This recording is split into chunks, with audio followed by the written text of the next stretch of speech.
Hi hello friends, இன்றைக்கி நம்ம பார்க்க போகிற ரெசிபி மைசூர் போண்டா. இதுக்காக நான் ஒரு பாத்திரம் எடுத்து வச்சுருக்கேன். அதில் 1 கப் தயிர் சேர்த்துக்கிறேன்.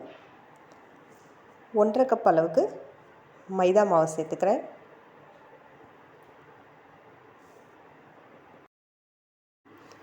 அரை ஸ்பூன் ஜீரகம் சேர்த்துக்கிறேன்.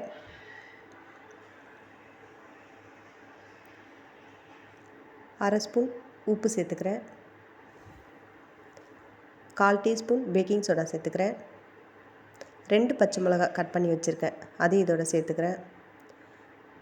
பொடி பொடியாக இஞ்சி கட் பண்ணி வச்சுருக்கேன், அதையும் இதோட போட்டுக்கலாம். கொஞ்சமாக கருவேப்பிலை, அதையும் கட் பண்ணி வச்சுருக்கேன். இப்போ இது எல்லாம் சேர்த்து நல்லா மிக்ஸ் பண்ணிக்கணும். நல்லா கெட்டியாக மிக்ஸ் பண்ணிக்கணும். நான் இதில் தண்ணி சேர்க்கலை, தயிர் சேர்த்துருக்கிறதுனால இதுக்கு தண்ணி சேர்க்க தேவையில்லை. இது நல்லா பிசைஞ்சால் நல்லா கெட்டியான பதத்துக்கு வந்துடும். இங்கே பாருங்கள், இப்போ இது மாதிரி வரும். அவ்வளோதான், மாவு ரெடி பண்ணி வச்சிட்டோம். இப்போது நான் ஒரு வானல் வச்சு அதில் எண்ணெய் சூடு பண்ணிக்கிறேன். இப்போ எண்ணெய் சூடாயிடுச்சு. நான் கொஞ்சம் கொஞ்சமாக மாவு எடுத்து ஒவ்வொரு போண்டாவாக போட்டுக்கிறேன்.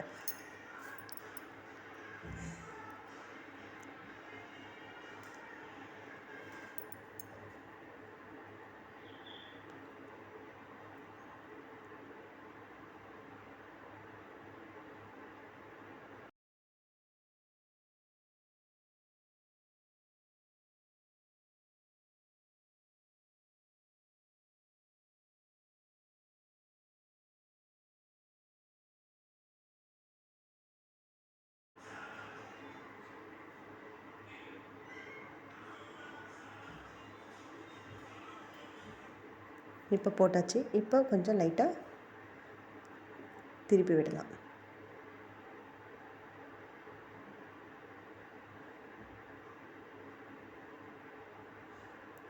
இப்போ எல்லா பக்கமும் திருப்பி விட்டு நல்லா வேக வச்சு எடுக்கணும்.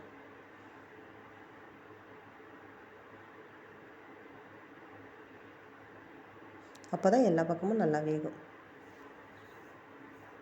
இப்போ கலர் மாறிட்டு வருது.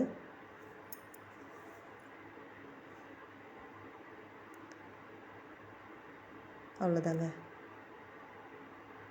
இப்போ ஓரளவுக்கு நல்லா வெந்துடுச்சு.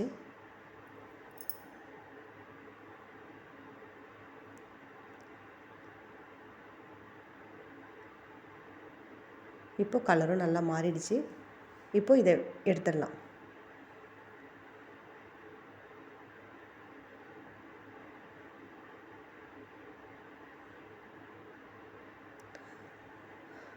அவ்வளோதாங்க. இது ரொம்ப ஈஸியாக வீட்டில் செஞ்சிடலாம். நீங்கள் ஈவினிங் டைமில் இதை செஞ்சு கொடுங்க, சூப்பராக இருக்கும். நம்ம சேனலை லைக் பண்ணுங்கள், ஷேர் பண்ணுங்கள், கமெண்ட் பண்ணுங்கள். மறக்காமல் சப்ஸ்கிரைப் பண்ணிவிடுங்க. சுட சுட மைசூர் போண்டா தயார். தேங்க்யூ.